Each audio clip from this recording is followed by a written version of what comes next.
নমস্কার বন্ধুরা, তোমরা অনেক দিন থেকে ভাবছো যে আমি তোমাদেরকে বললাম যে আমার ফোনের ক্যামেরাটা ভেঙে গেছে। তারপরেও তোমরা হয়তো ভাবছো যে দিদিভাই কী করে ভিডিও আপডেট করছে। তোমাদের মনে অনেকের মনে প্রশ্ন আছে, তো চলে এসে দেখাই তোমাদেরকে। আমার সামনের ক্যামেরার অবস্থাটা দেখো, পুরো সামনের ক্যামেরাটায় কিছুই নেই। তো কিভাবে কষ্ট করে ভিডিও করি, তো সেটা তোমাদের সঙ্গে আজ একটু শেয়ার করব বলেই ভিডিওটা করা।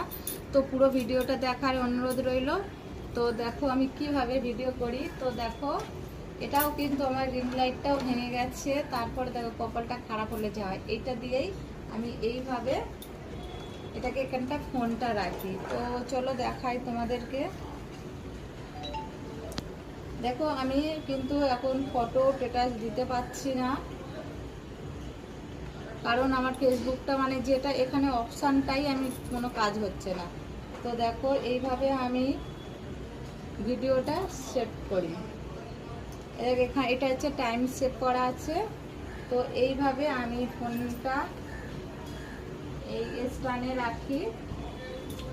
তারপরেই আমি এই টাইমটা সেভ করা আছে, এইভাবে আমি পিছনে চলে আসি, এসে আমি ভিডিও বানাই। তো দেখো অনেক সময় হয় কি, ক্যামেরা একদিকে আমি একদিকে হয়ে যায়।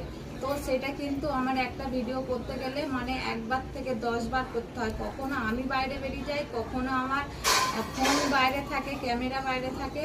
তো এইভাবে অনেক কষ্ট করে ভিডিও বানাই। তো দেখো আমার পিছনে ক্যামেরাটা কিন্তু ভালো আছে, বুঝতে পারছো আমার হাতটা কোথায় আছে, মানে আমি ঠিকঠাক দেখতে পাচ্ছি না পিছনটা। পিছনের ক্যামেরাটা ভালো আছে বলে কোনো রকমের এইভাবে আমি পিছনভাবে ভিডিওটা করি। তো অনেক কষ্ট করে ভিডিও বানাই। তো দেখা যাক কবে এখন সারাতে পারি। তো একটু পাশে থেকেও ভালোবাসা দিও, আর যদি আমার ভিডিওটা ভালো লাগে তোমরা প্লিজ একটু ফলো করে পাশে থেকো। ধন্যবাদ।